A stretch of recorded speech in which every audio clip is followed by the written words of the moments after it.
All right. I am going to be getting progressively more high through the course of today's show. Just like every show where you get high on caffeine through energy drinks? Or is it something different? A different high today. I sent you a picture last night of my completed as of seconds before setting the photo sound booth with foam on the walls all around me that I used spray adhesive to adhere, and it's still very strong, and I'm in a very small space with it. So I do wonder, will it be a good high or a bad high? Are you just going to end up with a headache? Probably. Well, you sound amazing. Do I really? I can't really tell through the AirPods, sorry. Okay. I have no clue. I'm completely soundproofed. I've carpeted the floor, and I've got soundproofing on the walls and ceiling. But as I sat down moments ago, I realized that I have this giant 27-inch iMac literally right behind my microphone. So it's just one big reflective surface. So it's doing a disservice to my sound booth, I think, to have this giant computer in here. And what's the solution to that, do you think? Could you just maybe put it off at an angle and talk into the wall? Potentially a little bit. I'm very confined. I'm under a staircase now because it's the only space that really worked in this new house. So there's like only one angle that my iMac can even sit on the desk without like bumping into the stairs above it.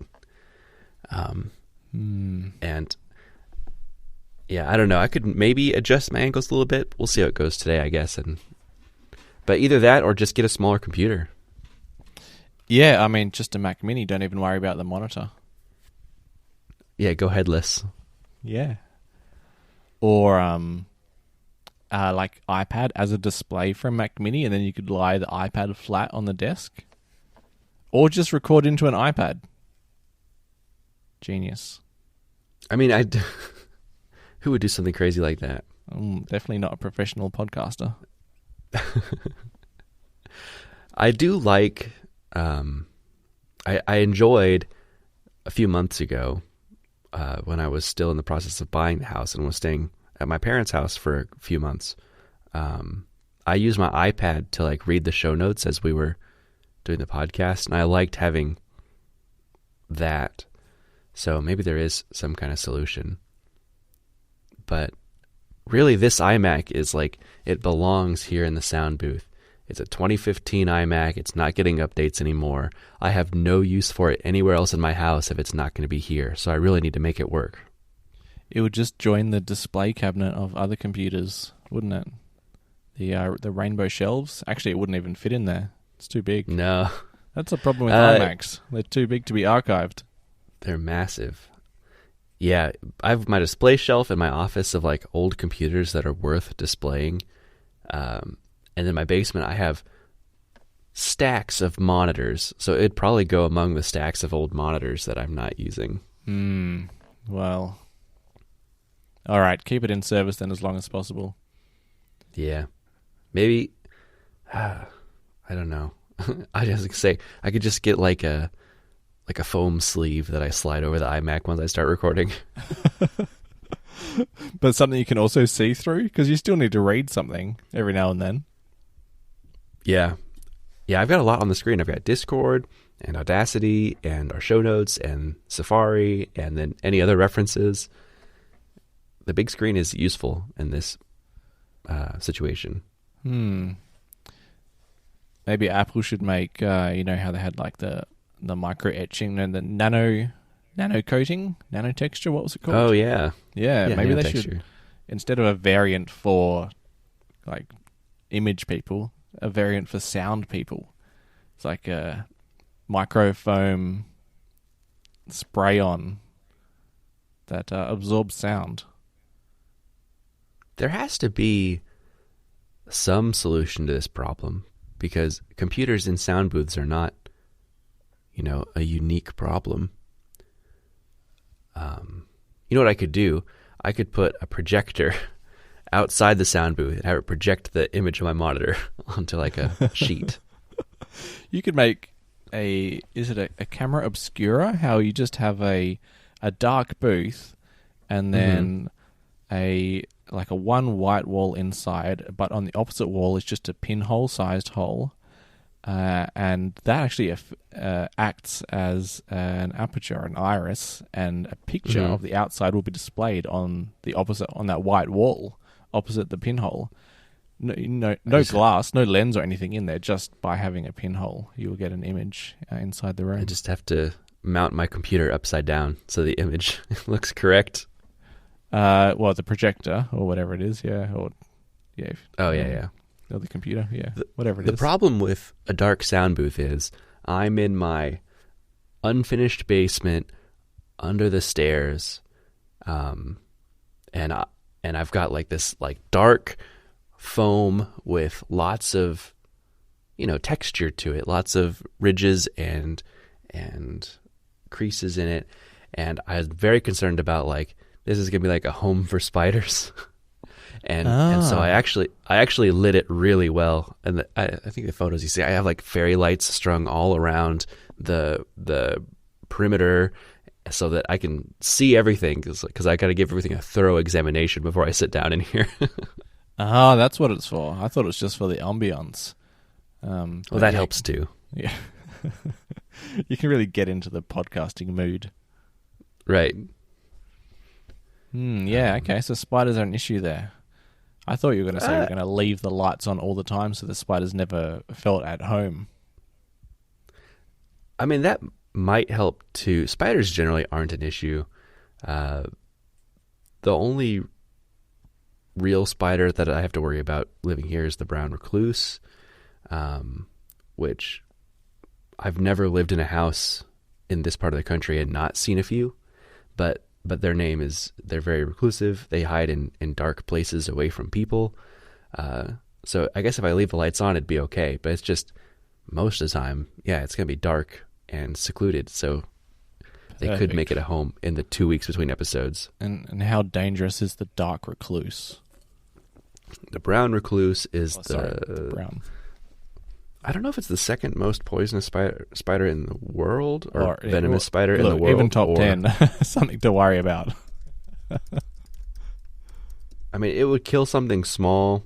For an adult, it'll give you like a pretty bad open sore on your body where it bites you. If not like a severe one, you could like lose a limb or something, but I think that's more rare.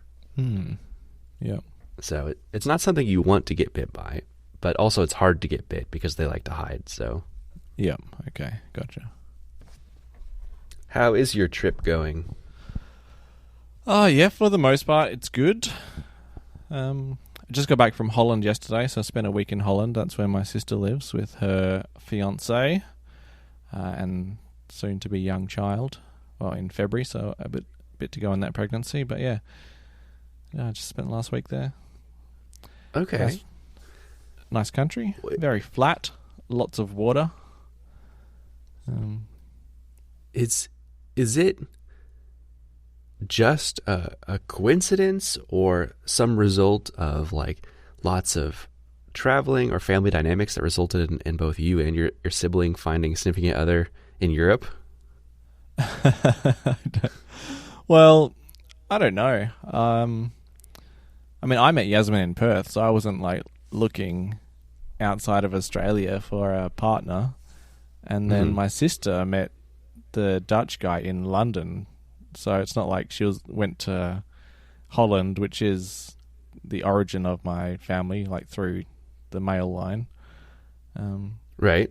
So, yeah, just happenstance that we both, partnered with European people who live 3 hours apart. Right. But very she moved. Cultured family. Well, if that's what it takes to become cultured, I'm happy.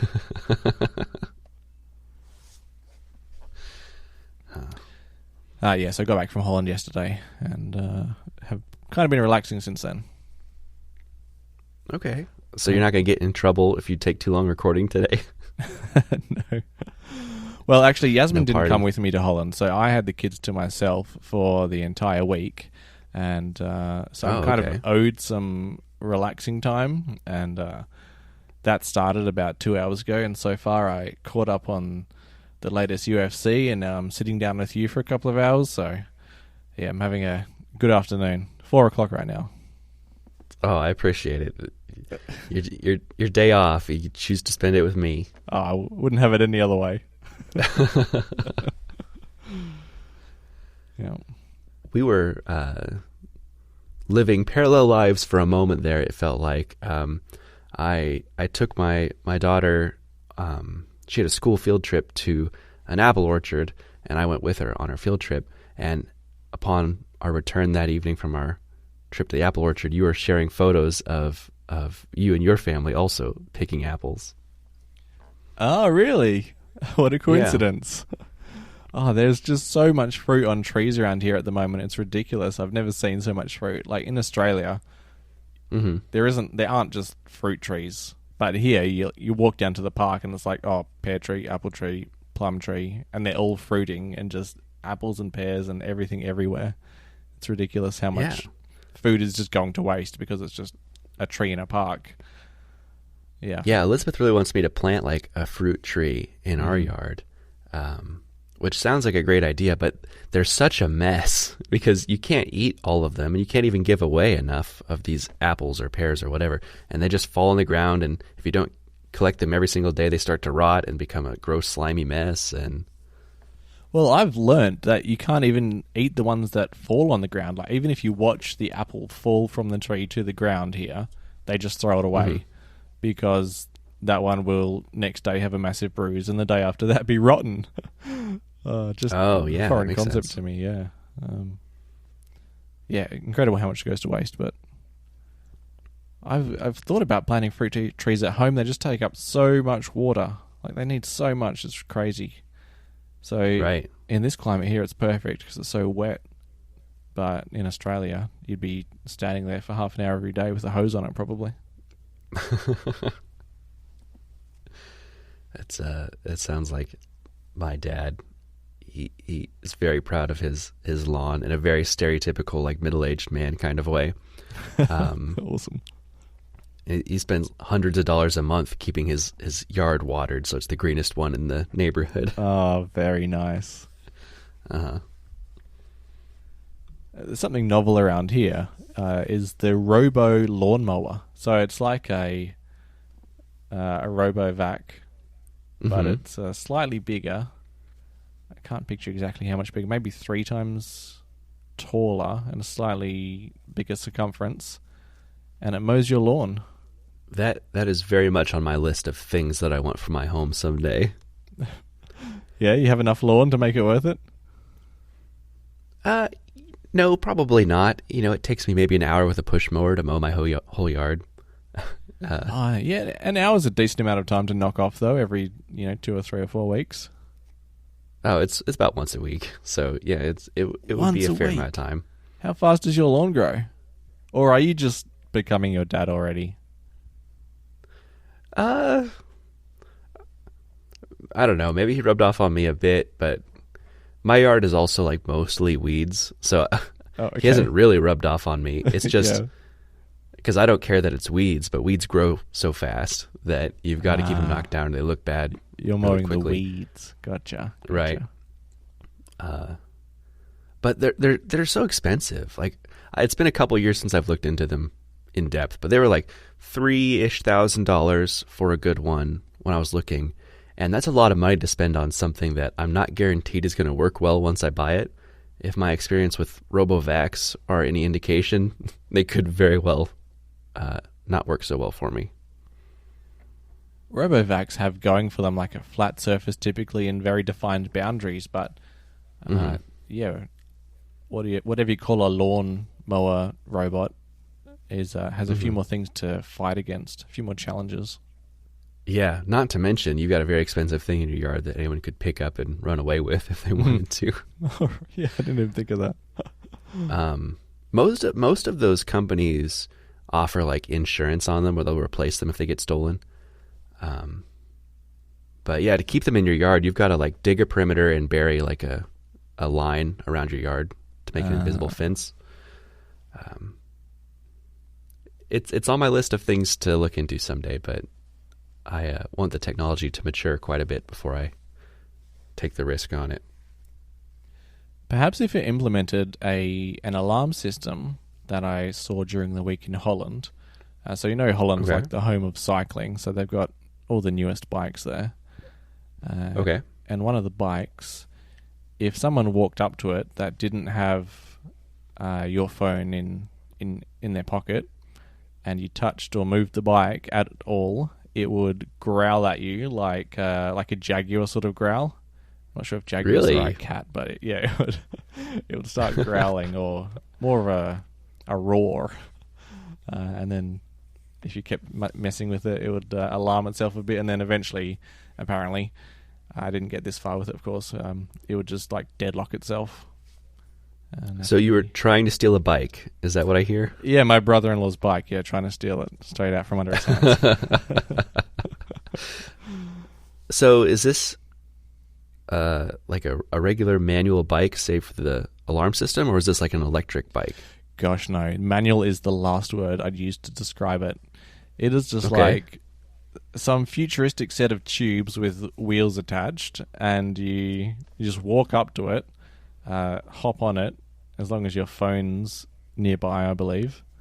Actually, there's like a button under your thumb where you could like Morse code a code into it as well to get it started. So I'm not sure if that was accompanying the Bluetooth or something separate. Wow. And you just hop on and it just rockets off. There's no gear changes required. It's a fully automatic transmission. Of course, it's an e-bike, but you'd never tell because you can't see a battery or anything, any tube even thick enough to host a battery. Very few wires running around it. The screen is like built into the tube with just a series of like pinprick holes that light up. And so there's like a grid of those, and it will light up whatever you need to see under that, like your speed and. Okay. Do you happen to know the brand? Something like Moof or Van Moof or something like that. Does that ring a familiar. bell? Yeah, let's Van look up Moof. Van Moof and see if that comes up with anything. Van Moof. Van Moof. Yeah. The future of e-bikes. I apparently froze Safari trying to look for Van Moof bikes. Yeah, of course. I don't know. They all look pretty futuristic if you just Google Van Moof. Is that the brand that has the AirTag functionality built in?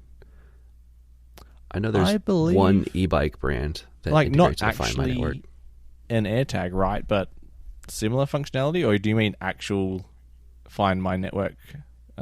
Yeah, there's one Hooks. e-bike that has like the actual Find My built in, but I don't know Okay. if it's well. It I'll is take the your word Van for Moof. There we go. I just looked it up. Van Moof S3 and X3 now work with Apple's Find My app. Oh, Ah. I don't know why my computer doesn't like the Van Moof website so much. That was something else I was so excited about my sound booth is I've got like wired Ethernet now, so our connection should be really Should be stable. perfect. But I can't load this website. Oh well. How do we get onto e-bikes? Oh, alarms, and so no one will steal it because it'll roar at you if you touch it. Right. It's not very useful. Back to the mowers. They're not very useful without the charging dock anyway. So even if someone took it and ran away with it, it's not going to be useful or valuable on its own. I had more eSIM experience. Because I changed countries, and when I bought my eSIM, I kind of forgotten that I was going between countries. So in the Nomad app, you can buy like a Europe eSIM or just a Germany or just a Holland or just a UK, whatever eSIM. So I'd bought just the Germany one. Like if you have an actual European plan with someone, like you should be able to roam to any country, but you are kind of treated as a second-class citizen when you get to that country. So I did find with my Germany eSIM, as soon as I got into Holland, it dropped down to 2G, which is pretty useless. So I've ended up with 2 eSIMs now on my phone, and I can just switch between them depending on what country I'm in. Feel like quite the international traveller with now a total of 3 SIMs on my phone. And I did, in the end, get my Australian SIM working as well. Okay, what did it take? Well, firstly, my service did need to have international roaming turned on. So it seems like in order for a SIM to find it has international roaming, it has to have it turned on, which does make sense. I didn't really explain that very well, but you know what you mean. You know what I mean. We talked about it last time. But so I had to have that turned on my service, and then it just kind of needed a kick start. Like, you know how you can carrier selection is like 99.9% of the time set to automatic, but I just set it to manual and tapped on the carrier that I was previously connected to, which was Vodafone Germany, and it connected instantly, and then I set it back to automatic, and away it went. Just like it just needed a little boost, a little helping hand to get back on the network, and then it's been fine since then. So yeah, that's that. How does the switching eSIM process work? Do you have to manually do that, or can it like detect when you've gone to Holland and switched to your other SIM card? No, there's no automatic detection of it. You just, you've got a little toggle at the very top of each like SIM screen, like turn on this line, I think are the exact words, and you can turn it on and off. You can only have 2 active at a time, and I have found, so like when I went to Holland, I would turned off Germany and then turned on Holland, but then you also have to check the previous screen where it says use X line for voice, use X line for data, because it will have set them all back to like whichever was the active line at the time, which would have been Australia for me. And does that let you carry your phone number between SIMs, or do you have a different phone number for each SIM? It's a different phone number for each SIM, but with this Nomad app at least, and I don't know if this is the case for all eSIMs, these are data-only services, so the phone number is completely irrelevant. Like, it doesn't matter. It does add a European phone number into the iMessage settings, but I'm not turning that on because that would be silly. Right. And I can't make a classic voice call or send an SMS. Okay. Probably something you'd rarely have to do anyway. Yeah, exactly. I'm surprised to hear they still have 2G networks, because here in the States, our 2G networks got shut down like 2 or 3 years ago. That to make space for the 5G spectrums, right? I don't know if there was a justification behind it or not. Okay. Probably something like that. I know even a lot of our 3G networks are starting to get shut down now that everything is LTE is so fully rolled out. But it's disappointing because it means like you can't use the original iPhone in the United States anymore because it's a 2G only device. That's right. Yeah. I have something in my mind that's saying that 2G is being disabled in Australia this year, but now I'm thinking, is it actually 3G that's being disabled? But that'd be a bit aggressive, wouldn't it, to get rid of 3G already? It must be 2G. Yeah, I think it's too soon to be shutting down 3G entirely, but it's slowly happening here already, so wow. What do I know? Yeah, apparently not in Europe. It's very slow, though, like barely usable. Right, yeah, I mean, that's like, it was made for the mobile web days, back when it was like a whole separate internet for phones. Yeah, exactly. Text only sort of stuff. Yeah, right. I'll throw in quickly, because kind of as a follow-up thing, I've still got my case on my iPhone. The Peak design. Yeah, I still am enjoying it. Or at least I'm not being bothered by it enough to take it off. I'm pretty sure the moment I take the case off and feel the phone without the case again, I'll be like, oh, this is so nice, I'm not putting it back on. But it hasn't bothered me enough to even make me want to take it off. I did some catching up on other podcasts since we last chatted, and Marco from the ATP, does he have the same case as you now?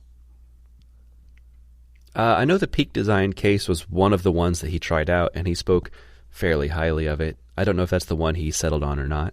Yeah, I think last I listened, it was. Okay. Two big fans. Yeah. Two big podcast fans. It's a good case. I mean, yeah, and if you like can't take Marco's word for it, then you've got me, a very reliable source. Oh well, I mean, I took you as the primary source, and he was just just seconding it. Right? Yeah. Obviously. Yeah. I'll probably be coughing a lot today. Oh no! Did you catch something? I think it's just the virus that we all had the week before we came to Europe. Mm-hmm. It's just it's in my lungs still. Just can't get rid of it. And yeah, I think I was coughing. And you're traveling, sharing it all across Europe. Well, I hope I'm not contagious anymore. I hope I'm not, but I could well be. It's just that time of year, you know. All of the kids have sniffles now, and I'm very used to just the constant strain of some degree of illness between now and the next 3 months. Yeah, it's awful, isn't it? Yeah. We always get it coming out of winter, though, but you're going into winter. So is it like, does the world sync up and it's not season-related at all?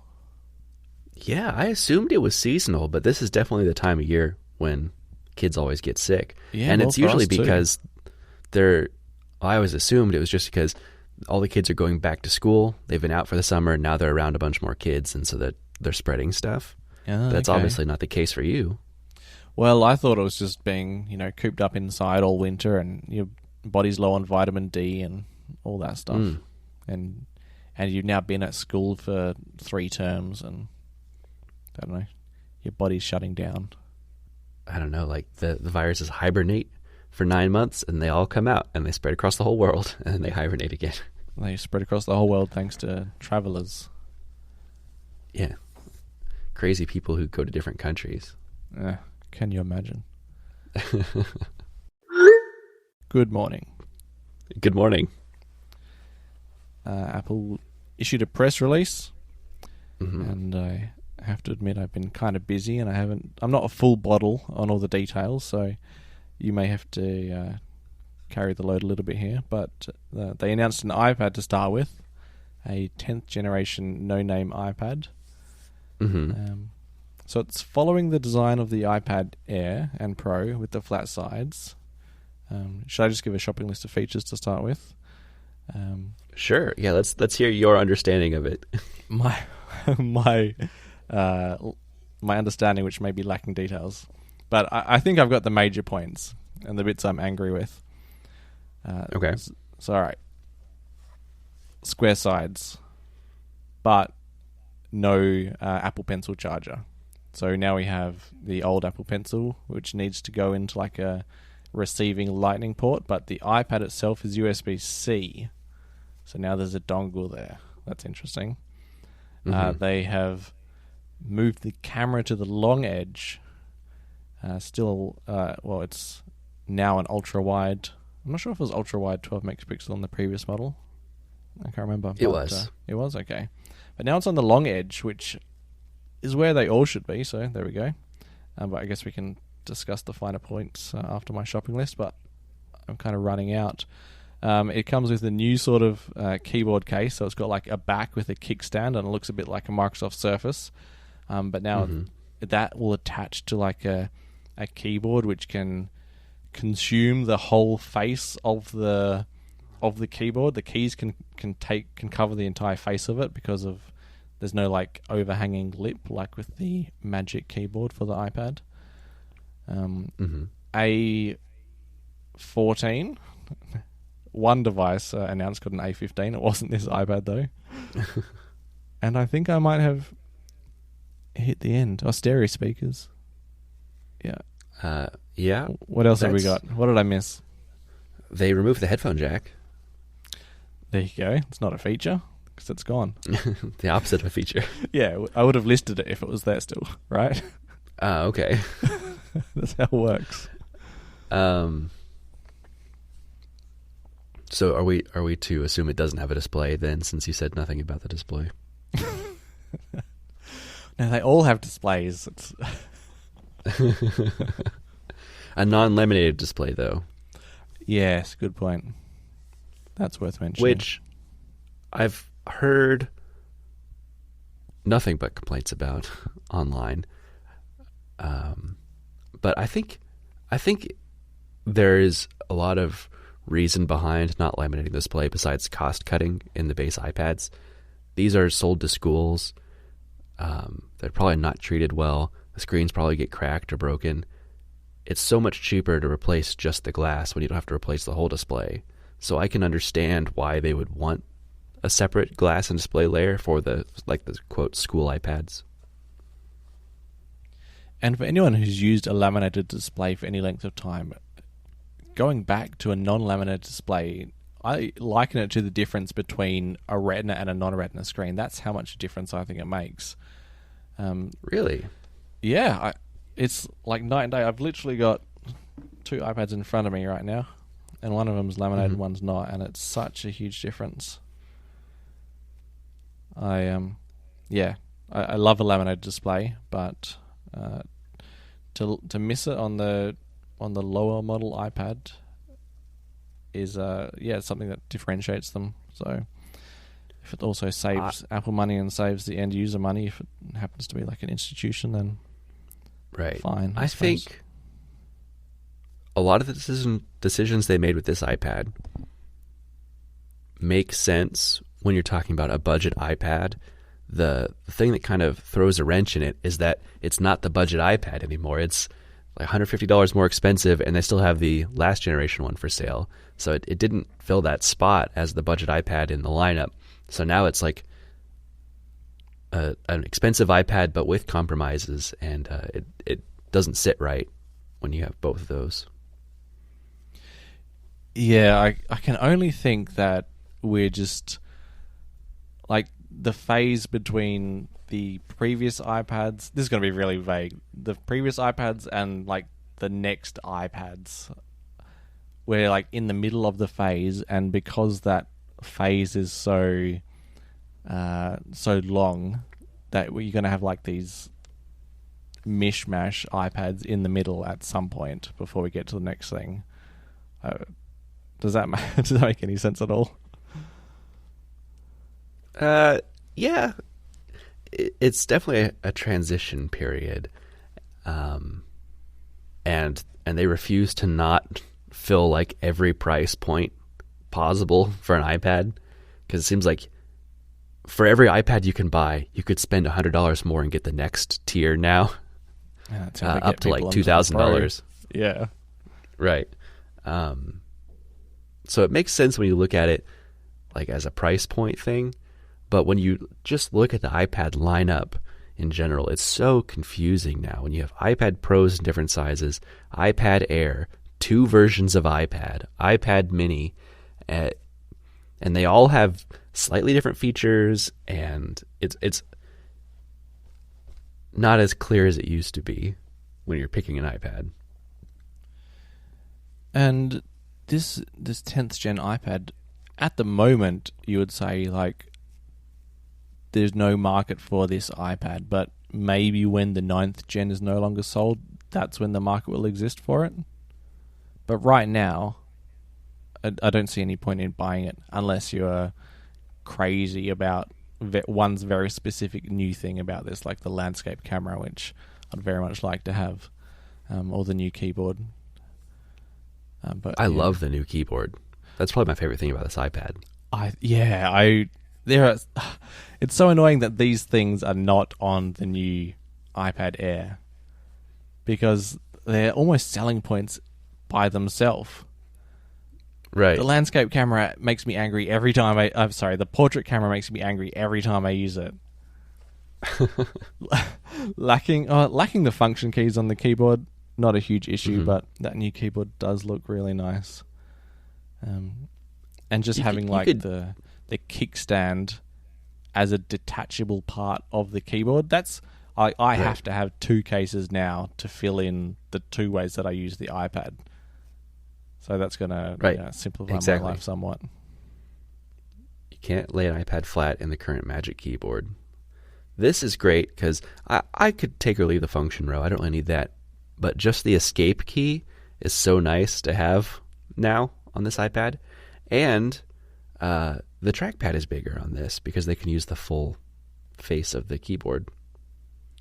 Yeah, the current Magic Keyboard's trackpad is not really big enough to do pinch gestures on it, although it does work. Right. The escape key, I don't miss it. Maybe when it's there, I'll think back, like, how did I get by without it? But, like, what do you do with an escape key on an iPad? There's a couple situations where I've needed it. Mostly if I'm, like, using a terminal. And I'm like, it's not something I've done recently on an iPad, because I've kind of moved past trying to force my lifestyle to work with iPad. But like SSHing into a terminal where I'm editing a document in Vim or something. And it's like, how do you exit Vim? Well, you have to have the escape key. Okay. Very much a but power some user things, feature then. Some things like the Minecraft game on iPad, which Elizabeth loves to play, so I hop on there with her sometimes. It has full support for the keyboard and trackpad now, which is great. It's almost like playing on a computer. But I always reach for the non-existent escape key to like pull up the settings menu or something. But I think those are the two main situations I can think of. Otherwise, like, I don't know, it'd mostly be in the case because iPad apps don't expect an escape key, like remote desktop into something, situations where the escape key is expected. Okay, yeah. One other very specific thing I can think of is when you're command tabbing, you can escape out of the command tab thing when you realize that you don't need to be command tabbing instead of going back to the app that you are in. Oh yeah, I always just circle back around. I'm like, oops. Yeah, I guess I'll select the app I'm in. Escape key negates that. No need to circle anymore. Okay, good to know. Worth it. So yeah, this does prompt a question for me. It seems like you kind of answered it already, but I'm looking to upgrade Elizabeth's devices in the near future. Maybe as a holiday thing. I haven't decided yet. But she's got like an old iPod Touch. She doesn't even have the last generation iPod Touch. She has the prior generation. It can't run the newest iOS or anything. She has a second generation iPad mini, which also can't run the newest iOS anymore. And her favorite thing to do is play Minecraft, which is a very demanding game, especially because she wants us to be able to play together in the same world. So that device has to be playing Minecraft, but also like hosting a local network that I can connect into as well. And so her devices just aren't powerful enough. So I was looking at an iPad as an upgrade path for her. And I was waiting on this one, but now I'm not so sure if I should pull a trigger on this or just go for the 9th gen still. I think it would be an easier question to answer if there was like a price drop also associated with the 9th gen. Like if I could get it for like less than $300 now, that'd be an easy buy. Mm-hmm. But they still kept it in the lineup at the exact same price, which is crazy. And the 9th gen's running, is it the A13? I believe so. Yeah, I think it was only one generation behind. So you're only going to get one more year out of the 10th gen. Yeah, the features that come with the 10th gen are really cool and things I'd appreciate, but I don't think they're anything that would make a difference to a 7-year-old. No, probably not. And she's probably used to the home button on the front. If there was one reason that I'd buy it, I was like, I can get this one in pink, and she'd love that. Yeah, I didn't mention the colors. Yeah. Very, like iPod Touch 5th generation colors, including what I thought at the time was a very ugly yellow, and I'm still not really a fan of today. It's almost like a greenish yellow. Yeah, gross. Very much just like Yeah. greenish yellows. Yeah.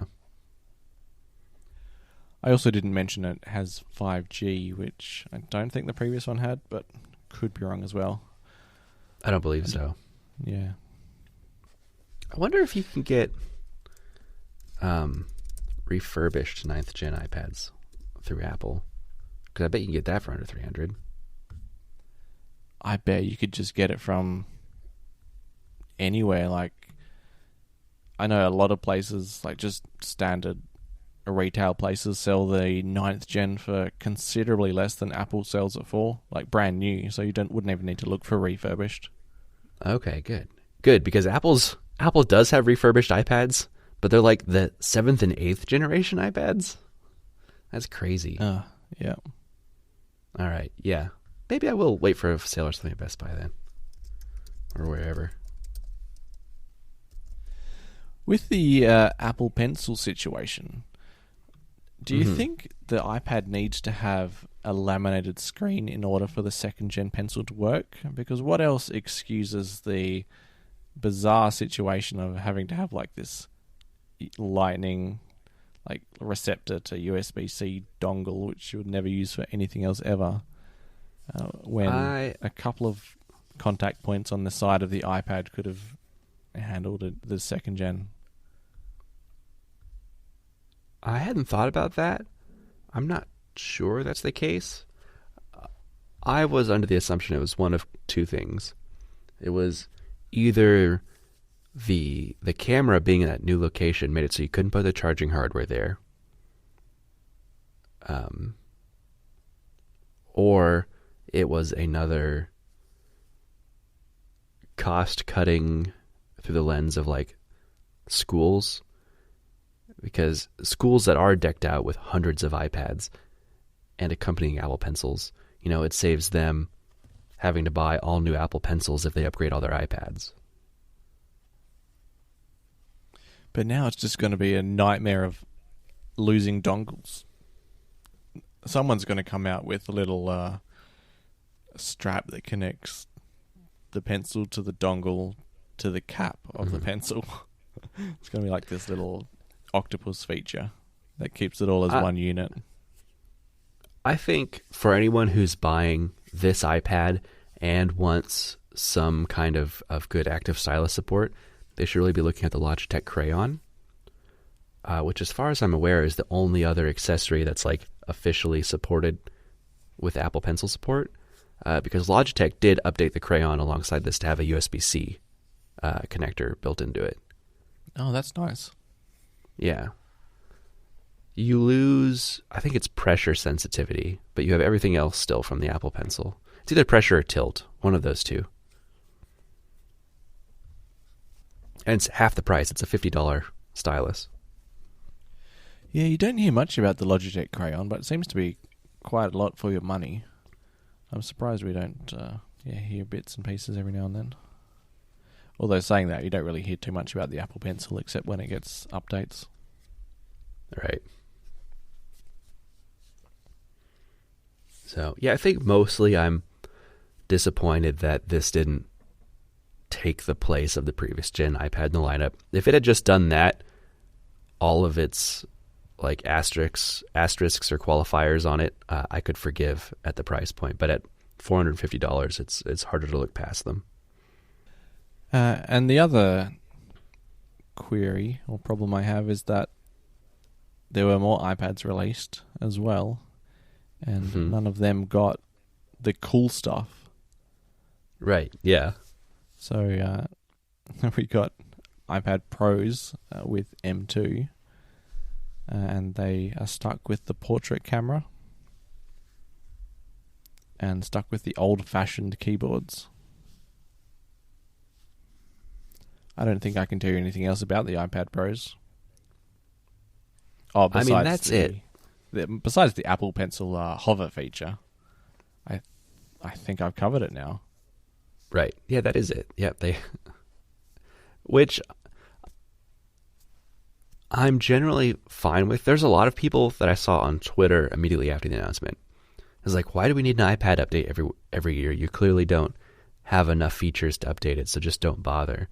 But I think it's like computers, if every year they throw a new processor in just to keep it, snappy, and then every few years they give it a bit of a redesign or something, I think that's fine. I'd rather them give it a spec bump every year than leave it ignored for years and we wonder if they're ever going to touch it again. So that's what makes it a computer. The spec bump every year. Answered the question for 2 weeks running now. This was very different than... Not very different. It's missing some of the things that were rumored. There had been lots of talk for, I think, almost the last year at this point, about MagSafe coming to the iPad Pro. And there was never, as far as I'm aware, a definitive, like, in what version. But I assumed, like, the MacBook-style MagSafe and not wireless puck, because otherwise you'd take a week to charge your iPad. Yeah. This also makes me wonder about what I said previously about the landscape camera and the charging hardware can't exist on the same edge because they interfere with each other. I feel like that could be resolved by not centering one or both of them. Have a charger on one edge and the camera closer to the other edge. But I'm not necessarily confident in that. That's just, they're both in the exact same space, so it feels like that's a possibility.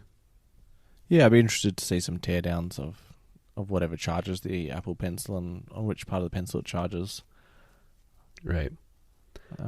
But it's just an engineering challenge that I'm sure can be overcome, probably with the next iPad that comes out. I would put money on it having a landscape camera and an Apple Pencil charger in the same spot, or on the same edge, rather. Yeah, I mean, they've clearly, like, put their stake in the ground about, like, this is the direction iPad's going. It's going to have a camera on this edge, so now they're going to have to figure out how to make it work on all the other ones. Yeah, exactly. Maybe the iPad Mini won't get it, but just because portrait versus landscape is about the same on that device.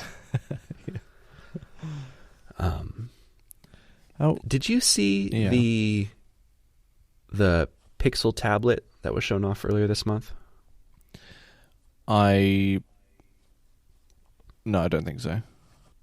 The tablet itself is just a generic Android tablet. There's nothing super special about it, but it has the ability to dock on like a little speaker stand, and when you set it down on the stand, it charges it, but also becomes kind of like a Google Home device.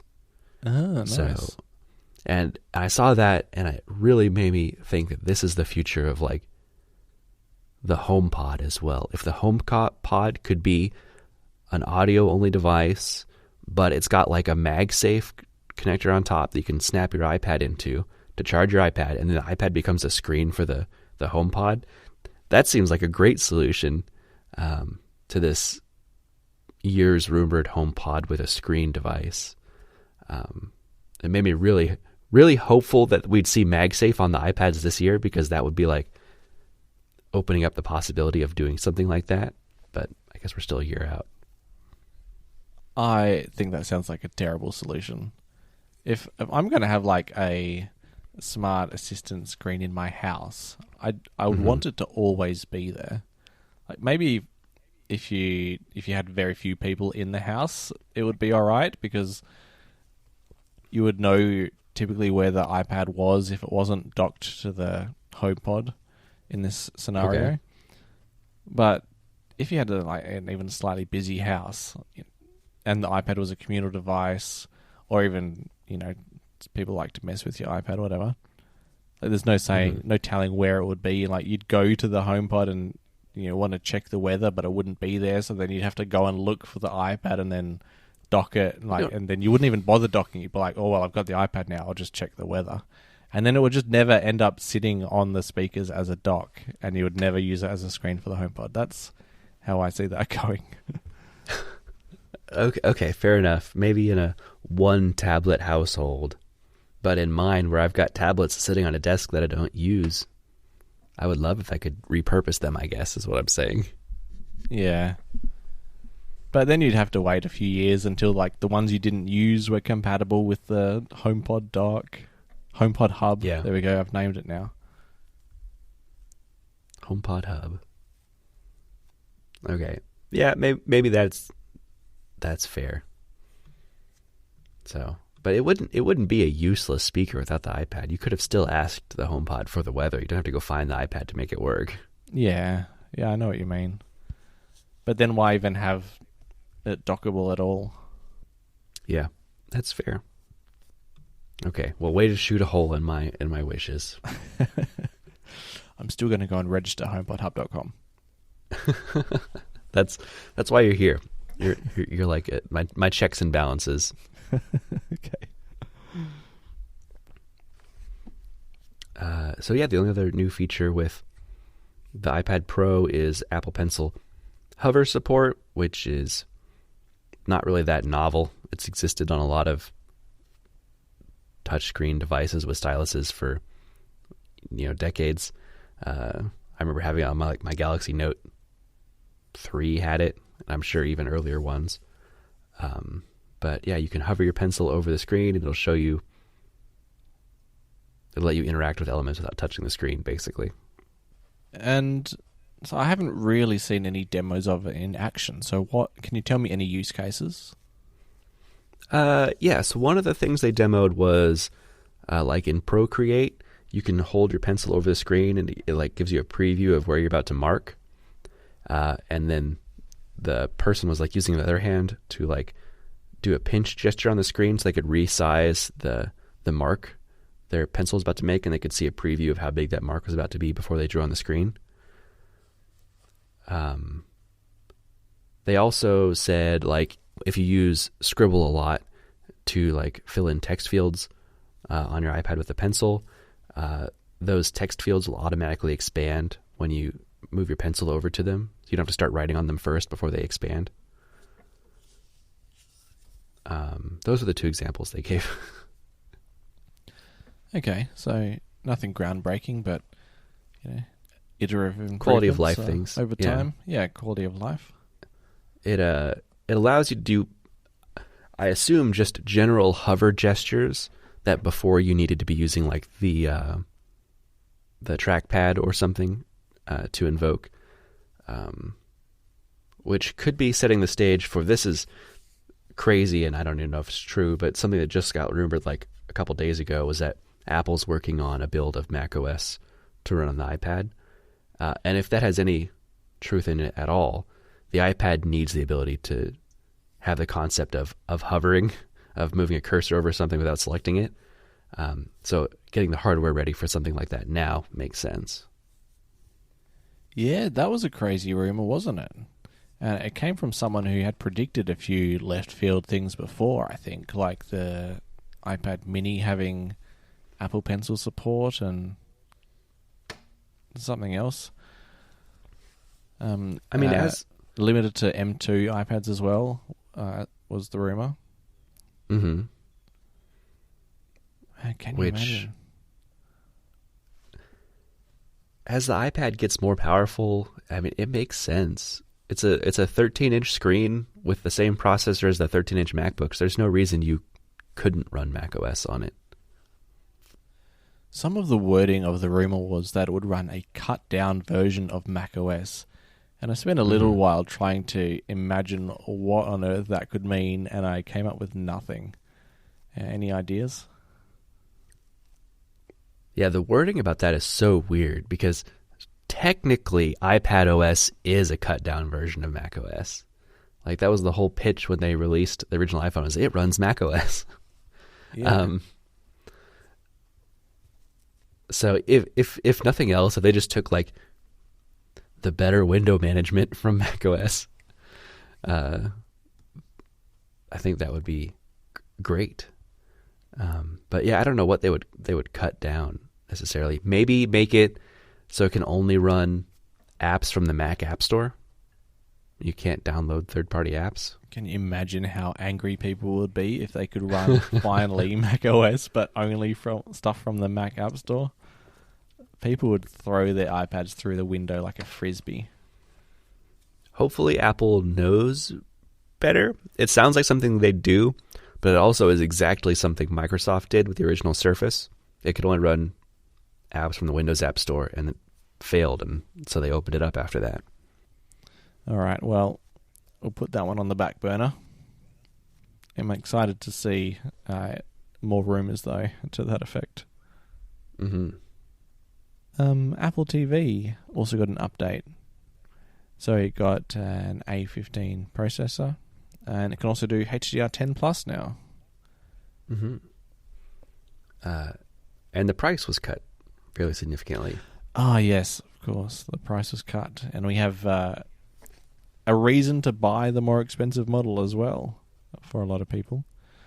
So only the expensive model has an Ethernet port, and only the more expensive model has the, is it Thread or Matter or something, some home connectivity feature? It's Thread. Okay. So Thread is the technology that the connection is established through, and Matter is like the bigger standard that's like, this is what you're going to say through your Thread connection or something. Right, okay. Yeah, they dropped the Apple TV HD from their lineup. That's gone now. And the Apple TV 4K has like gone down to that same price, the $129. So I'm much happier with the lineup in general and the prices.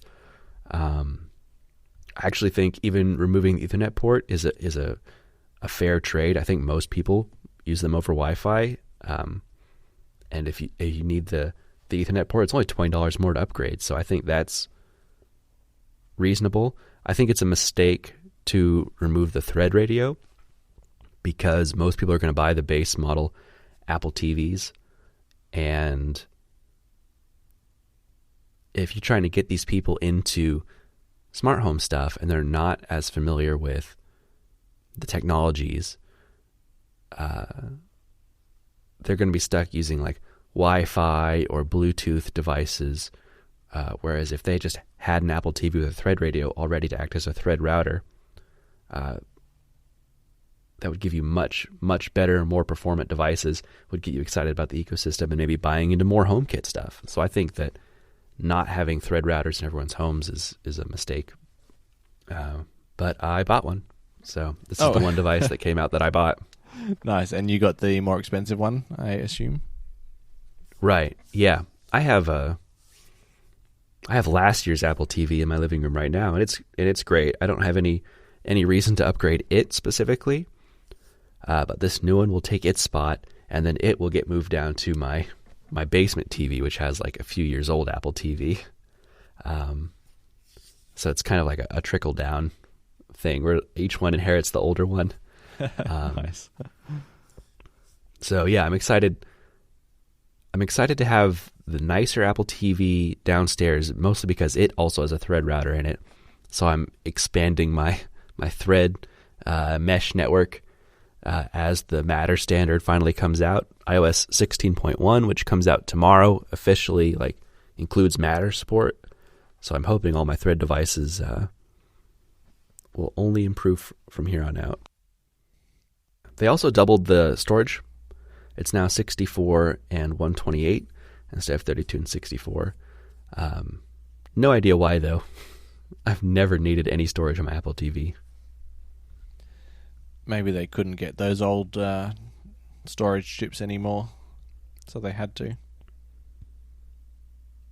Oh, maybe. That's not a crazy thought if they could only get like 64 gigabyte chips now. Yeah. And they needed something more to differentiate the more expensive model. Finally. And they put an A15 in it, which is a very good chip.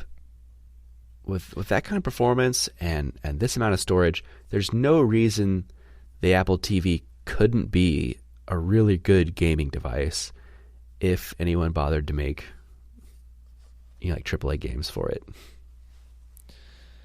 That's it. There's just not enough of a App Store economy for the Apple TV, unfortunately. Right. Apple would have to do a big push. They have to pivot how they market the Apple TV. They'd probably have to either make or include a third-party game controller and sell it as a game device, and then like pay a lot of money to studios to like port or make games for the Apple TV. But if they wanted to, they could definitely pitch this as a console competitor kind of device. Yeah. They needed to have like done this for the last 12 years. Like consistently give updates and make it competitive. And maybe today we'd be in this situation where people were interested in making good apps for it. Apple is so funny when it comes to how they handle gaming stuff, because they'll give it lip service like every few years and then not touch it. Because when the original, I don't know what to call this generation, the original Apple TV with the App Store in 2015 came out, they pitched it as a gaming device. Like, look at all the games you can get on the App Store now, and the remote acts as a game controller. And they shot themselves in the foot immediately by saying all apps had to work with the remote, so you couldn't make any like complex games that needed more than one button. And then they opened up support and said you can make games that only need the controller specifically to play. And then we're going to remove the gyroscope from the remote, so now you can't even play the old games anymore with the new Apple TVs. And we're not going to update it now for a couple of years as well. Right. So that's the most frustrating thing for me is, I can't even think of any game specifically, but I will occasionally go on the App Store and download a game for the Apple TV, a simple one. I was like, I should be able to play this just on the couch. And it's like, you need to pair the Apple TV Siri remote, like first generation, to play this game. Oh my god! I cannot believe I have the newest hardware and it's telling me to go dig an old remote out of my drawer to play. That's awful. Yeah. Yeah, the Apple TV... It just seems like there's even every single year there's less reason for it to exist. Like it used to provide the smart stuff for a TV, but smart TVs are ubiquitous now. It used to provide like the way to get iTunes stuff onto your TV. It's okay, like TV Plus and now that's built into smart TVs as well. It used to be the way to get AirPlay onto like a Google TV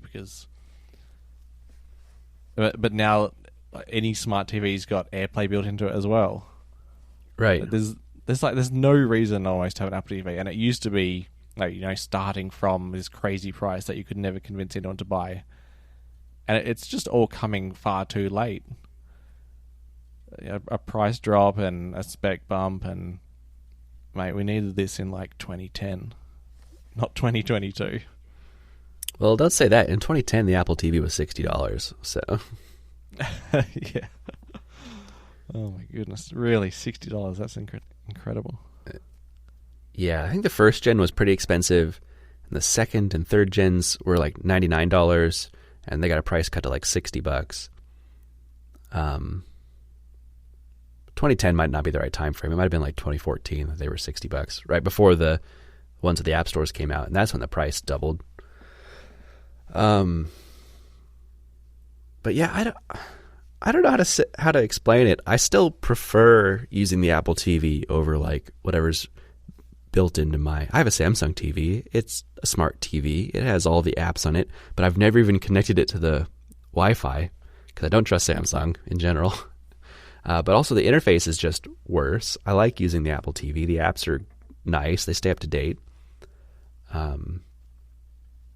I like being able to control it from my phone if I want to, because even the TVs you can AirPlay to, you still don't get like the remote in the control center for them. So that's nice. But you're right. For the average user, there's not a compelling selling point for the Apple TV. I think you have to be like someone like a hardcore Apple enthusiast for it to make sense. Right. But yeah, I do prefer it. But at Yasmin's parents' place, they've got a Samsung here as well. It's a Series 8. The interface is awful. Like, I can normally pick up interfaces within 20 seconds, but this is like, what the hell is going on? This is just awful. I would love for it to be an Apple TV. But, I mean, it's got Chromecast, it's got AirPlay. Yeah. Right. There's no need for them to go and buy one, so...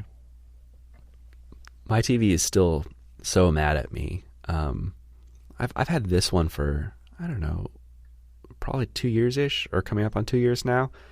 And still, every time I turn the TV on, the first thing it does is it brings up this overlay. It's like half the screen. It's like, you need to finish setting up your TV. You need to connect it to Wi-Fi. And I just ignore it until it goes away. Oh, dear. Man, they're probably making money off you by like selling your data once you connect it to Wi-Fi. Like, oh, now David's watching The Bachelorette for the 5th time. Let's start selling him roses or something. Or at the very least, they're putting ads in their UI. So. Yeah. Yep. But I don't need any of it. I just need the TV to turn on and show me what's coming in. I don't even touch the TV's remote. So it gets HDR10 Plus as well, which I believe is like basically an equivalent to Dolby Vision. But yeah, not many services support. I think Amazon Prime's the main HDR10 Plus user. So I don't know, a heavy Prime user might get some advantage out of that. But everything else is on Dolby Vision. It seems to have won the HDR wars.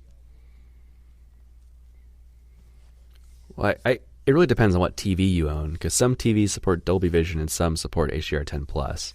So, oh, do they? Okay. Yeah. So for some people, having Dolby Vision meant nothing. I don't know if they had like a Sony brand TV or whatever brands that it is that don't support Dolby Vision. Yeah, but say you're watching something on TV Plus and it's Dolby Vision, but your TV only supports HDR10 Plus. You're not going to get an HDR picture, are you? Right. Huh. So I don't know if there's some like more basic version of HDR that they can share and that will still work, and like these enhancements, Dolby Vision or 10 Plus, are not supported, or if it's just all or nothing. I don't know. Yep, no idea. I don't even own a TV, as you know. You need to be sent some hand-me-down TVs from my house. I don't think that'll work because we're on a different voltage. You can get an adapter. Yeah. They make those travel kits. Yeah, but the ones that change the voltage are a bit, I don't know. I've always been a bit worried about those ones. Like, how do you turn 110 volts into 240 volts? Some kind of transformer. Where are all those volts going, David? Where are they going? They're just radiating into the air. You're microwaving your brain. That's the worry.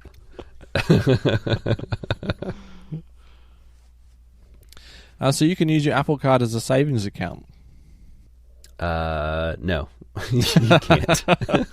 I just read, so it's macrumors.com/thedate/Apple Card savings account. That's the entirety of my knowledge on this topic.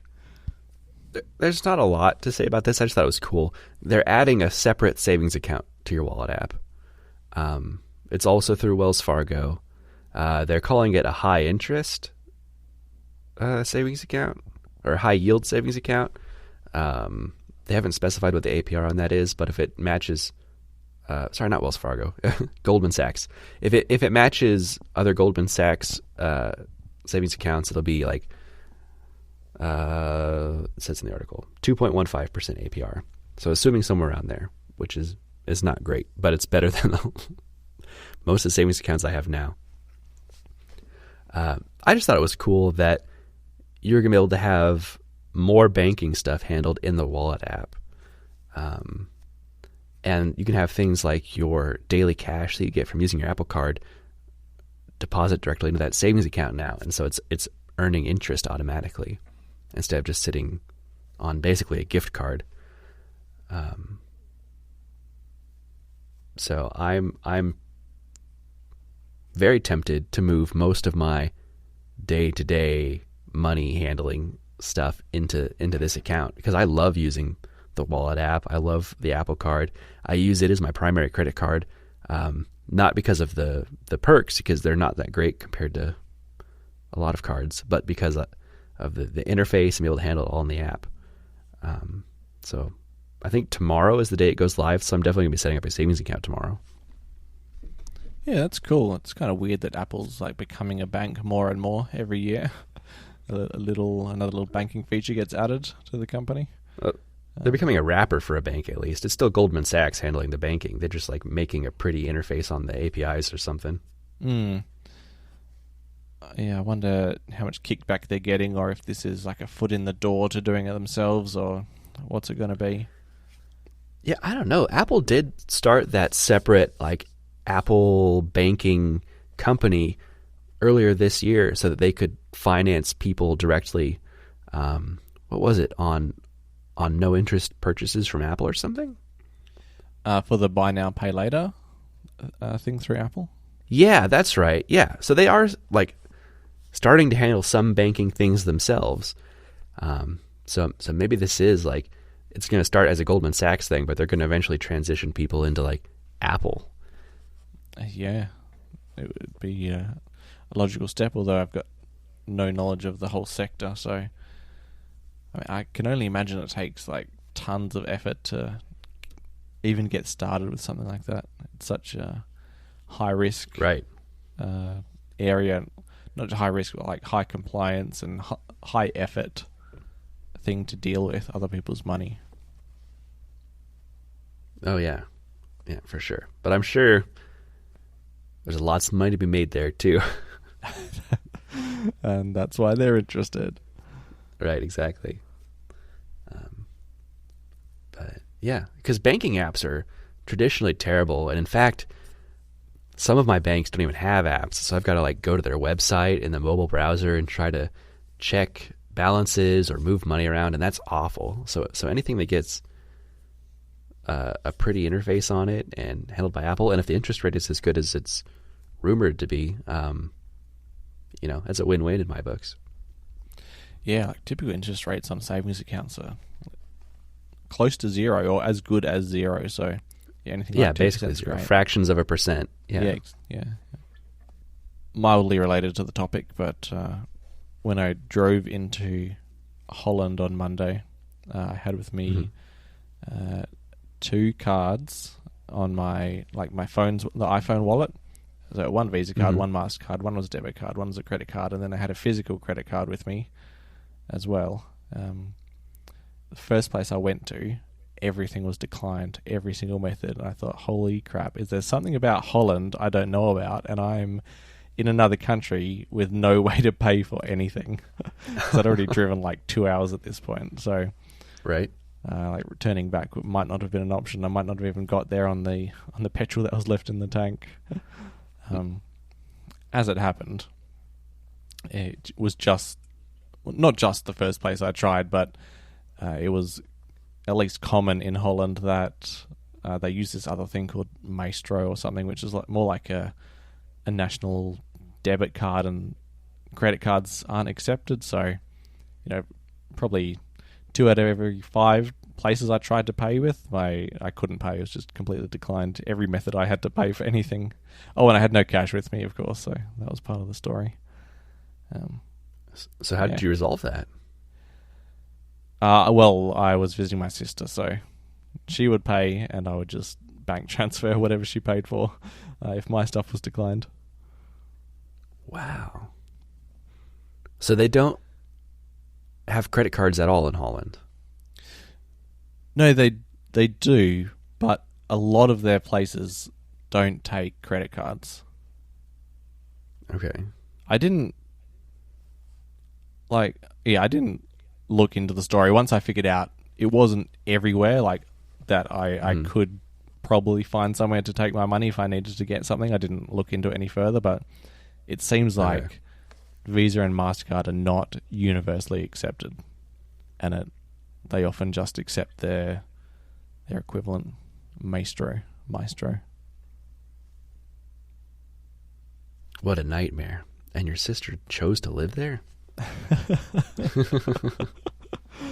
Oh, well, it was a real nightmare for me for at least... that's scary.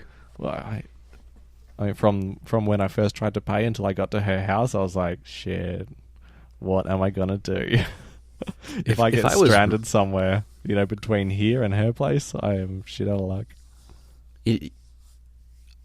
have to resort to like asking a stranger, is like, can I Venmo you some money so that you pay for this for me? Yeah. Yeah. Oh man.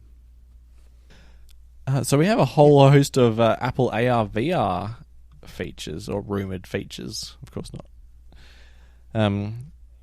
Quite an interesting article. Do you want to take this one? Because I have to admit I only read it for the first time just before jumping on this call. Okay. Yeah, you might be more versed than me. I threw this in the show notes a couple weeks ago after our big prediction episode last week about VR stuff. This got shared almost immediately afterwards. And it was right on the heels of a couple fresh new rumors about the VR headset. So a lot of things here in this article are things that we've known about for a while. Like the 4K micro OLED displays. We've been hearing for a couple years now they're going to use really high resolution micro OLED displays. That's not new. Let's see, more than a dozen cameras. That's the number specifically might be new, but the idea that there's going to be covered in cameras to detect your movement so you can interact with things, I think intuitively makes sense. But one of the new features that this article came out right on the heels of is iris scanning. So this rumored headset will work with multiple people, and it'll be able to identify who's put it on based on scanning your irises. Yeah, it makes sense, doesn't it? I mean, Apple's already in the business of scanning faces, and so now you've got something strapped to your eyes. Well, what do you scan? The eye. Yeah. You know, if iris scanning failed, you'd think maybe like the power button was a Touch ID, but that feels like, you know, chucking a steam engine in a Tesla. And I guess, I mean, the meta version of multiple users is like tracing out your like the Android lock screen type thing with your controller, which is never that fun. Oh, right. It changed the way I thought about the device as something that needs accounts for multiple people to sign into. Previously, I'd always been thinking that this is like, it's a companion device, almost a dumb device that's like connected to your phone. So there's no need to like authenticate or log into the headset because it's basically just your monitor and your phone is handling everything. But if this is more of a standalone device that has its own authentication, yeah, that's pretty cool. And I wonder if that means iris scanning is a feature that we could be seeing coming to other devices as it trickles down. Maybe as a replacement to Face ID. I don't know how that works under like at farther ranges, but I know Samsung has had iris scanning in some of their phones in the past. Oh, really? I was going to say my only knowledge of iris scanning is like a thriller movie from the 80s. And for those to work, your eye needs to be a couple of inches from the scanner. So for like a phone, it doesn't make sense because you'd have to hold it too close. But yeah, that's not an experience from real life. So. Well, it's not new. Samsung had iris scanning in their phones years ago and have since removed it. And I wonder if that's because you did need to hold your phone too close or it wasn't accurate enough. I don't know what the justification was. But maybe they've already tried and failed and it's just not a good technology for phones, or maybe technology's gotten better since then and Apple can do it right. I don't know. But you can see how something strapped to your eyes is going to be like the perfect scenario, the perfect conditions for an iris scanner to work. It's not, yeah. You know, it's not even going to have peripheral light to deal with because this headset's going to block all peripheral light as well, according to the rumors. So, yeah, perfect iris scanning conditions. And facial expression tracking as well is interesting. I hadn't noted that before. So, a smile, a real smile on your face, conveyed somehow to whatever you're doing in the headset, which is nice. Maybe those creepy, like, external eyes will smile as well if they happen to be a thing, which is very unlikely. Do you remember that mock-up? Yeah, I do remember that. This specific facial expression tracking, I don't think is a new rumor, because I think it did accompany what you were saying, the external eyes. Okay. But it seemed novel and interesting and weird when it was first rumored. Now it already exists in the new Meta Quest like Pro headset that they just announced. They have the same idea, facial expression tracking.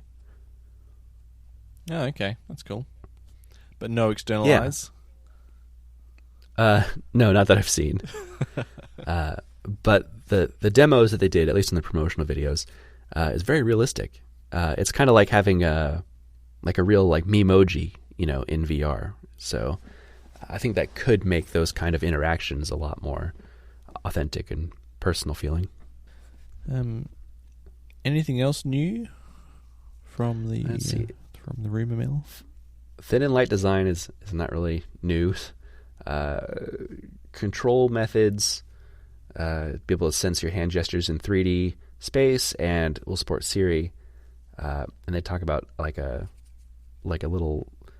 thimble you can wear on your fingers potentially as another thing they've been testing.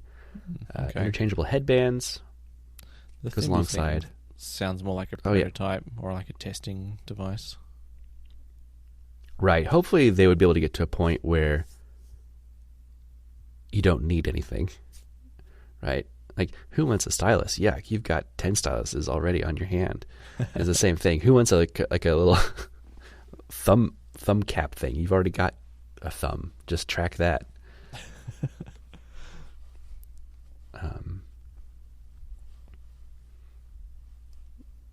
The interchangeable headbands, influenced from the Apple Watch, I would imagine, being able to pick out a headband that most comfortable and matches your style or whatever. I think that makes sense.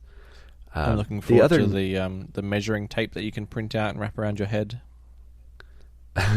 For the solo loops. That's it. The solo VR loop. Although, how's that going to work? Because I think you need A3 size to wrap it around your head. I'm not sure A4 would quite reach. Or whatever you guys use over there. Yeah, probably not. Yep, letter. The other new rumor that this came out right after had to do with Apple working on a new version of the Messages app for VR. And this would go alongside. I didn't link it here, but did you see the rumors about the completely redesigned Messages app supposed to come in next year? No, I didn't. Okay. I don't use things like WhatsApp or WeChat enough to know specifically, but it looks like it's heavily influenced by apps like that. From what I've heard about like how pervasive the use of WeChat is in like China, where they have like they use it to do all their payments and everything else. It's all built into this one app. It's almost like rolling that all into the Messages app. So you've got like a separate app store kind of look design, not just like a little icon on top of the keyboard, but like a tab in the Messages app. I wish I had the mock-up in front of me. But just that they're redesigning the app entirely, and it was partially influenced because they're rethinking a lot of their apps for VR as well.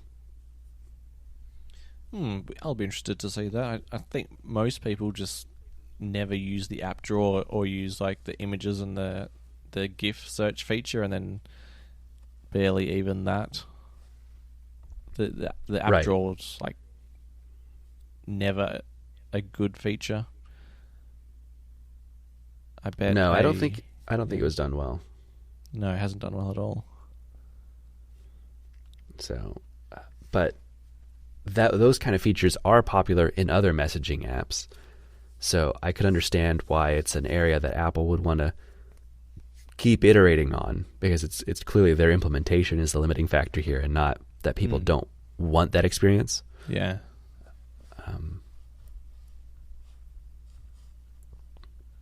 Yeah, interesting. Let's see. Yeah. So anyway, I think the iris scanning was the most interesting thing. Is why I initially shared this article in here. Very cool. Thank you. Yeah. I'm excited to see it. Hopefully, I think we're still planning on hearing something next year for sure, but the last I heard, maybe even early next year. So I'm very excited to be holding one in my hands in 6 months. Better hope the Apple savings account starts to build up. Oh, I'll need it. You will need it. You will need it for sure. Yep. I am James VDM on Reddit and Twitter. And I'm Jellywoot on Reddit and D3 Codes on Twitter. And the show notes are at reddit.com/r/bluebubblepod. What are your thoughts on iPhone? Not my thoughts. Oh, okay. My thoughts? Well, where do I begin? I sent a note to my brother the other day, wanting to get some of his thoughts on an iPhone now that he's been on it for a month. It sounds almost like a drug. By the way, how high are you right now? I'm feeling fine. Okay. So either I'm fine or I'm too high to know. I didn't want to mention the slurred words, but yeah, it's bad. I actually forgot to get in the Discord call, and I've been talking to myself this whole time. Yeah, I was never here.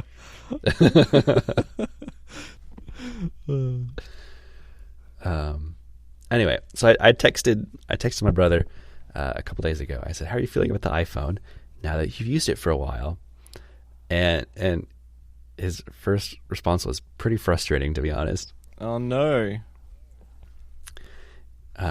He said, "Apple Maps has been particularly bad. It tells me about turns after I've passed them more often than not, What? and doesn't do parking lot entrances well at all.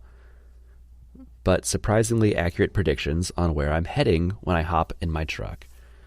Yeah, that was surprising to me to hear too. I've never had Apple Maps not give me good directions or miss a turn. Yeah, I've done like many hour inter-country trips with Apple Maps just this week, and totally fine. Used it, for everything for years and years. I don't think it's ever missed a turn, so kind of surprising to hear that. Yeah, maybe it just doesn't give the turns as early as something like Google Maps is used to does. Yeah, like maybe. Instead of giving it a notification 2 blocks ahead of time, it gives it 1 block. I don't know. Yeah, not something I've noticed. He says autocorrect is a massive B compared to Google. Sometimes it's great, then others it's miles off and won't let me use the word I keep typing. Oh my god, yeah. Autocorrect drives me crazy. I think I've got it better than a lot of people, because some people just have their words seemingly corrected to gibberish. But yeah, it's so bad. I mean, my sister's fiance, his name is Mons, M-A-N-S, and I've typed that so many times this week, and every single time it's autocorrected to Mans with an apostrophe between the N and the S. Learn it. Like, after 3 or 4 times, just learn it. Come on. Have you pressed the learn button? What is the learn button? This is going to be my suggestion to Cody. So in the predictive keyboard, when you type a word that it doesn't think is a word, it gives you 2 suggestions, but also the one on the far left is the word you typed in quotes. And if you press that, it keeps that word, and it's supposed to remember it for next time. It's like adds it to your dictionary. I think what I do is type it, hit space, it autocorrects, and I hit backspace, and then that far left thing is the thing I first typed, and I tap that. Oh, okay. I'll try what you suggested, though. The thing that I do more often than I care to admit, I type something, it autocorrects like the last couple letters of the word, so I backspace those last couple letters and retype it the way I want, and hit space again, and it recorrects it, and I do that like 3 times before I just like throw the phone. It's like, if I've corrected your autocorrection, don't do it again. never understand why it does that. And yeah, it's still better to have it on than off. The only place I have it off is on the iPad now. It's off because I have a keyboard and it's fast enough just to correct with the keyboard. But yeah, typing with the thumbs, you need it. Right. Yeah. I've got autocorrect on everywhere, like even on my Mac. Oh gosh, no! Turn that off on the Mac. You'll be happier for it, I promise. Yeah, I don't make enough typos on the Mac, I think, for it to need to correct much. I see. So I haven't. Maybe I just haven't noticed. I've been like, well, I don't do a lot of writing on my Mac anymore. I was like turning in essays in university with a bunch of typos in it or something that autocorrect changed. I don't know. Maybe. Next thing, the spam call filter is way worse. Like 70% of all calls went straight in the bin, and I wasn't even notified with my Pixel, so it feels like spam calls have tripled since switching. And I clarified this with him later on, but there is no spam call filtering on the iPhone. You can silence unknown callers and have everything that's not in your contacts go to voicemail immediately, but it doesn't do anything intelligent past that. You need an app. That would, right? Yeah, and that's why I recommended was something like Truecaller or another app that can help manage spam calls. Let's see. He says, otherwise, it's a brick that does smartphone things well. Never have lag issues, but sometimes it says I have full 5G bars, but no internet, so that's odd. Huh. Okay. Interesting. And the camera is way better, but that was expected. Okay, cool. So yeah, I told him about the silence unknown callers. And he says, blocking all unknown callers isn't the same. Google screening was actually really good. It never blocked calls from unknown numbers that ended up being doctors or similar. I suppose that's true, but I've just never worried about that. I have silence unknown callers turned on, and if someone wanted to call me about something important, like a doctor, they'll leave a voicemail, and then I can call them back. Yes, exactly. That's how I live as well. Yeah, and that works great, because otherwise my phone's ringing like 3 times a day, and it's a spam call. Yep, same here. Maybe we don't know what we're missing with the Pixel lifestyle. I mean, it does some cool things between the smart filtering or the ability for it to like Google answers the call for you and transcribes the messages in real time so you can like decide whether or not you want to answer yourself. That's pretty cool. Let's see. I also suggested he download Google Maps if he's having trouble with Apple Maps. He said, I have Google Maps, but it doesn't auto prompt the same way Apple Maps does. When I plop down in my truck and the phone prompts me drive to work 26 minutes light traffic, I'm always going to want to hit that button over opening a different app. Yeah, of course. Yeah. He says he hasn't bothered to sort it out though because CarPlay doesn't work. Which he has an issue with his car's head unit is not working with CarPlay for some reason. Okay. Is it a Ford? It's a Chevy. It works with Android Auto, but like the CarPlay stuff, it does not work. I also suggest he download the Gboard if he really doesn't like the autocorrect. He said, keyboard isn't too bad, just autocorrect can be overbearing. Plus, I'm actually starting to get good at the swipe to text thing. I'll get over it. Swipe to text. Yeah. That is convenient when I remember it exists. Yeah, I never really got the hang of it. He says, I do hate Face ID. Number one thing I miss on my old phone is a fingerprint reader. Face ID doesn't work sitting on the table or laying down or in the morning before I do my hair or in the dark or when I shave differently, etc. What? It works in most of those things you just suggested. I know. That was my first take too. I'm like, that's what I said. I said lots of those things shouldn't be an issue with Face ID, especially in the dark. It uses infrared to scan your face. It is worse in the dark, but it still works. I remember early on, like iPhone 10 days, there were lots of situations where Face ID wouldn't work and I would get frustrated with it. But that has not been an issue for me. I can use it just fine laying in bed. I can use it just fine in the dark. It's never cared about whether I've shaved or done my hair or not. Oh gosh, no. But one thing I did say to him is that I'm kind of removed from it now, because I have an Apple Watch and I have unlock with Apple Watch turned on. If a Face ID scan fails, it still unlocks my phone because then it pings the Apple Watch to see if it's connected. So I might be like not noticing how much Face ID fails anymore. No, I don't think so. I haven't been wearing my Apple Watch for the last 4 weeks, and actually the unlock with the Apple Watch thing didn't really work that well for me anyway, and Face ID's, I haven't noticed it being an issue.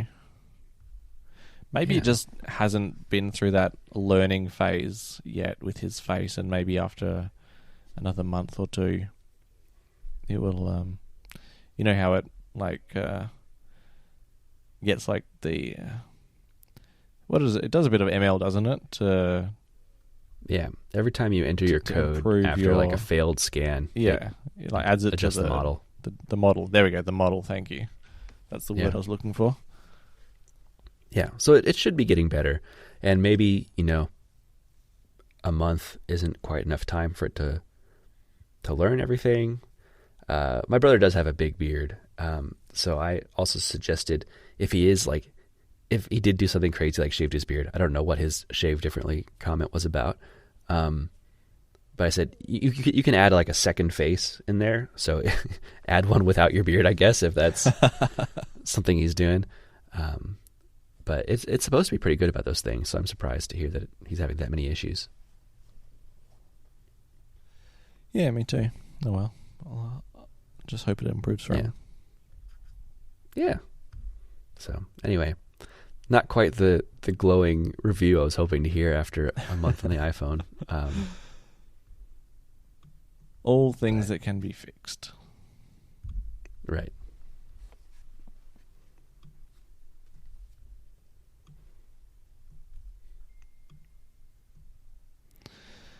Well, got a text from you. Where are you going to join the call? I do not know why that came through. Oh, did you do a notify anyway? I did notify anyway. Okay. I kind of hate that. You can still wake someone up if you wanted to. Or, yeah, you can still wake someone up. Or I'm like in the middle of recording a podcast and you can still make my phone ding. Like I should be able to like completely block that. Yeah, you should. That's silly. I like that you really gave me the benefit of the doubt there. You waited 2 hours before checking if I was coming or not. Maybe he's running a little late.